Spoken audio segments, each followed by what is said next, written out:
तो दोस्तों आइए फिर से मीडिया हरियाणवी मीडिया चौपाल पर रंगारंग जो जमावड़ा लगा है हमारे कलाकार साथियों का।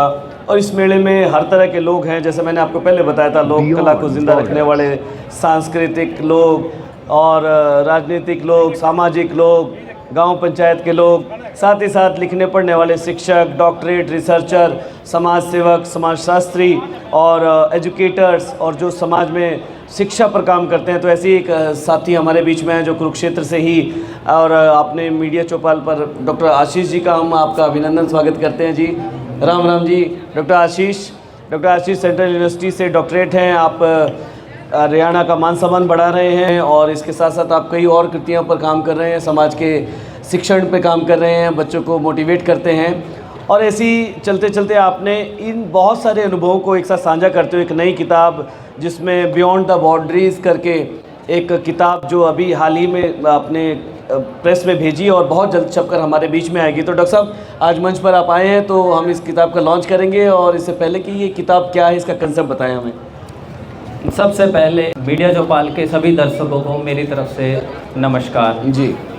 जो ये किताब है beyond borders the journey of cross region brides, जो किताब मैंने अपने पीएचडी के विषय के दौरान मैंने रिसर्च किया, उसी विषय से संबंधित यह किताब मैंने अभी रिसेंटली जो है लिखा।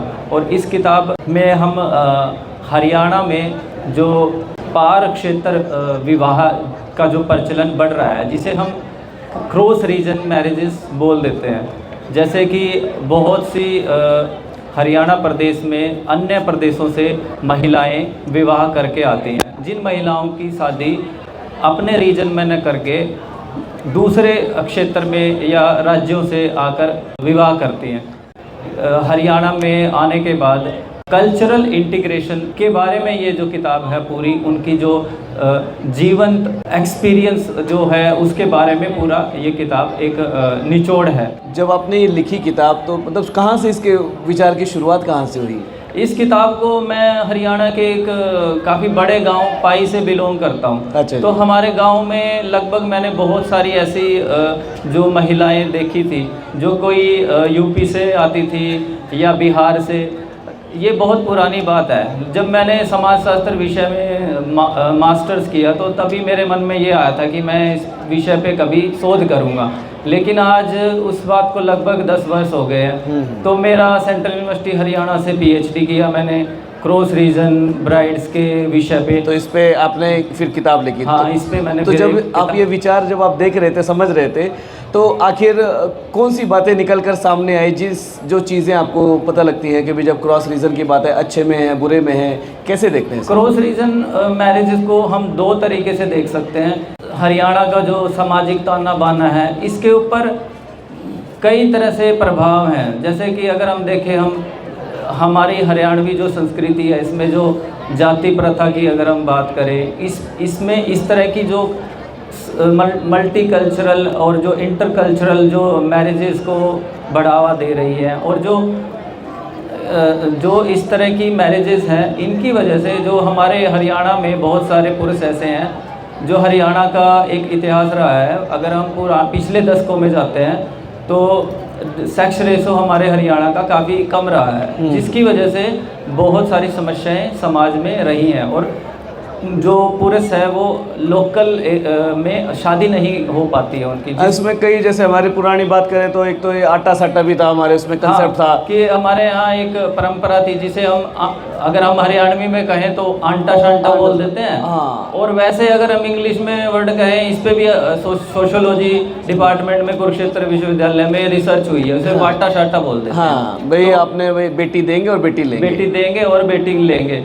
लेकिन इस तरह की जो ये मैरिज है, इनको हम अल्टरनेट मैरिज भी बोल देते हैं। हाँ, और जिसके पास अब बेटी नहीं है तो फिर उस लड़के की शादी नहीं हो पाएगी। हाँ, तो इस तरह की जो समाज की परिस्थितियां हैं और इस तरह के जो क्रॉस रीजन मैरिजेस का जो चलन बढ़ रहा है आज के समय में हमारे प्रदेश में, हमारे युवा जो है 2-2 हज़ार किलोमीटर जाकर, ये बात सिर्फ अब जैसे हम टीवी चैनल्स पे कई धारावाहिकों के थ्रू भी देखते हैं कि उनमें दिखाया जाता है कि बिहार से बहू आई, तो ये बड़ी फेमस है इस तरह की चीज़ें। लेकिन अब बात सिर्फ बिहार तक नहीं रही सीमित, इसमें लगभग पूरे देश में से अलग अलग स्टेट से ब्राइड्स आती हैं मैरिज करके, जैसे कि केरल से, तमिलनाडु से, आंध्रा से, इवन नॉर्थ ईस्टर्न अगर हम स्टेट की बात करें, असम, त्रिपुरा, मेघालय, तो बहुत सारी स्टेट से जो ये तो आती हैं। एक तरह का कल्चरल एक्सचेंज भी इसे कह सकते हैं। तो जब आपने शोध के दौरान आपको कुछ जो चीज़ें पॉजिटिव लगी, जैसे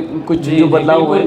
जी, इसका मैं एक हमारे जो ओवरऑल हरियाणा की संस्कृति में जो बाहरी क्षेत्र की जो महिलाओं का, ब्राइड्स का जो हम वेलकम कर रहे हैं, एक तरह से एक कल्चरल इंटीग्रेशन और एक डाइवर्सिटी को, मल्टीकल्चरल सोसाइटी को हम एक्सेप्ट कर रहे हैं। इसका इम्पैक्ट जो मैंने इस किताब में लिखा है, इस किताब में मैंने सिर्फ क्रॉस रीजन ब्राइड्स के बारे में ही नहीं लिखा, उनसे उत्पन्न होने वाले बच्चे यानी कि उनकी जो नेक्स्ट जनरेशन है उसके बारे में मैंने लिखा है। इसमें मैंने लगभग 8 वर्ष से लेके 30 वर्ष तक के बच्चों के जो लाइफ है, जो उनकी मदर की जो कल्चर आइडेंटिटी है, जैसे कोई अगर आदमी किसी स्ट्रेंज कल्चर में आता है, मान लो कोई अगर बंगाल से आया है तो उसको बंगाली बोल देते हैं, कोई बिहार से आया तो उसको बिहारी बोल देते हैं हमारे यहाँ, जो हमारी देसी भाषा में, तो वो एक अपनी आइडेंटिटी साथ में लेके आता है। तो ऐसे ही ये क्रॉस रीजन ब्राइड्स जो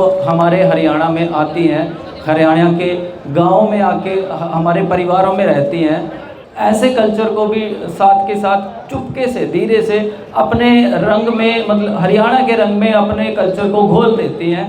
जब हम इनके पास जाते हैं, इंटरव्यू लेते हैं, इनके लाइफस्टाइल को समझते हैं, तो ये एकदम हमारे जो हरियाणा के कल्चर में अडेप्ट हुई होती हैं। पहली नज़र में इनको पहचान पाना भी बड़ा मुश्किल है कि जैसे अगर हम देखें इनको जो कल्चर, लैंग्वेज इतने अच्छे से अपने अंदर आत्मसात कर लेती हैं, हरियाणवी भाषा ऐसे बोलती है।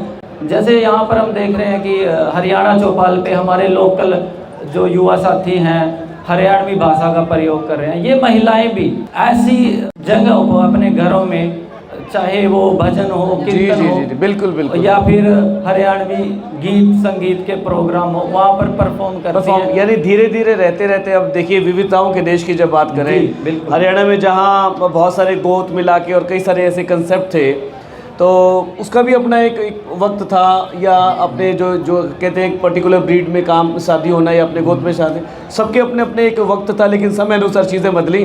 तो आपका अब जिस तरह से आप मल्टीकल्चर बियॉन्ड द बाउंड्रीज करके जो आपने लिखी है, तो हमें उम्मीद है कि ये एक नई तरह का शोध है, या पिछले कई सालों से जो बदलाव आया है वो किताब आपका ये हमारे सामने रखेगी, जैसा आपने हमें बताया। तो आप हमारे बीच में आए, आपने इस किताब के बारे में कहा, और चलते चलते कोई संदेश, जो कोई और बात जो आपके मन में हो। मैंने ये किताब एक इस वजह से मैं एक बात और रखना चाहूँगा, इसलिए से लिखा कि इस विषय पर अभी तक कोई भी पर्टिकुलर किताब नहीं थी। मैंने अपने शोध के समय में सिर्फ मैंने रिसर्च आर्टिकल्स, रिसर्च पेपर्स को पढ़ा, तभी मेरे मन में यह आया कि मैं इस विषय को एक डिटेल में लिखूं, और जल्द ही ये किताब ऑनलाइन प्लेटफॉर्म्स जैसे अमेज़ॉन, फ्लिपकार्ट पे भी अवेलेबल हो जाएगी। आप वहाँ से इस किताब को ले सकते हो। और इस किताब का जो है हम प्री लॉन्च करने जा रहे हैं अभी। तो इसमें लिखने के लिए आप सिंगल ऑथर हैं, आपके साथ और भी कोई लोग? इस किताब में मेरे जो को ऑथर हैं doctor Reema Gill, associate professor sociology department, central university of Haryana से हैं। जी। और मैं तो हूँ। Beyond borders, the journey of cross region brides in rural Haryana, और इसके ऑथर है डॉक्टर आशीष जी, है ना। आइए एक पोस्टर इसका हम क्लियर करते हैं, और आपको बहुत बहुत इस किताब के लिए हम शुभकामनाएं देते हैं कि भविष्य में आप बहुत कामयाब हों और ये किताब लोगों तक पहुँचे, है ना। धन्यवाद, आप हमारे बीच में आए। तो आप देख सकते हैं ये किताब लॉन्चिंग है जो क्रॉस मैरिज